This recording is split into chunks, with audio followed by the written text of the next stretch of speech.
மாசாணி அம்மன் கோயில் அப்படின்னு சொன்னாலே எல்லாருக்கும் தெரிஞ்ச விஷயம். ரொம்ப காளி ரூபம் அவரு. அவ ஒரு காளி, காளியோட ரூபம் அவ. ஆ யாராவது தப்பு பண்ணவங்க போய் அவ முன்னாடி நிக்கவே முடியாது அப்படிங்கிறது வந்துட்டு, அந்த ஒரு பேரு கேட்டவுனேயே எல்லாருக்கும் ஞாபகம் வரக்கூடிய ஒரு விஷயம். மாசாணி அம்மன பத்தி தெளிவான விளக்கம் கொடுங்க. மாசாணி அம்மன்.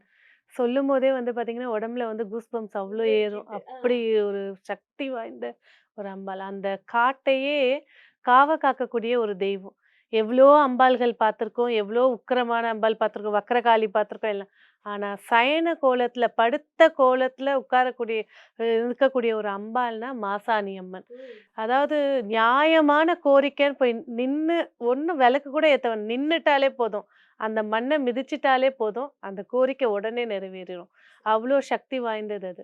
அதாவது வந்து பார்த்தீங்கன்னா, மாசாணி அம்மன் நீங்க கோவிலுக்குள்ள என்டர் ஆகும்போது பார்த்தீங்கன்னா, அம்பாள் படுத்து ஆமா. பெரிய பெரிய உருவத்துல உருவமா படுத்து படுத்திருப்பாங்க. கிடப்பாங்க. இன்னும் உள்ள வந்து கருவறையில ஒரு கர்ப்பிணி மாரி ஒரு அம்பாள் இருப்பா. அந்த படுத்து கிடக்குற அம்பாள் கிட்ட ஒரு நீதிக்கல்னு ஒண்ணு இருக்கும். ஆமா கல்லு. அந்த நீதிக்கல்லுன்ற அரக்கன அழிச்சு உட்கார வச்சது தான் அந்த கல்லு. அந்த கல்லு வந்து அம்பாள் கிட்ட கேட்ட வரத்தினால அங்க வந்தாங்க.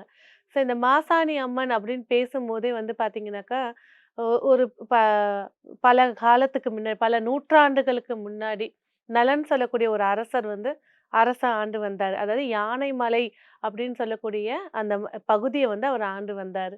அவர் ஆண்டு வரும்போது வந்து பார்த்தீங்கன்னா, நெறைய ரிஷிகள், முனிவர்கள் அப்பலாம் காட்சி அளிக்கக்கூடிய விஷயங்கள் நெறைய. இவருடைய நேர்மைய பார்த்து, ம். அவருக்கு கிடைச்ச அவருக்கு அவரோட குரு குடுத்த ஒரு மாங்கனிய இவருக்கு எடுத்துட்டு வந்து அரசனுக்கு குடுத்து, "நீ சாப்பிட்டு நீடூடி வாழு. உன்னால நாட்டு மக்கள் நல்லா இருக்கட்டும்."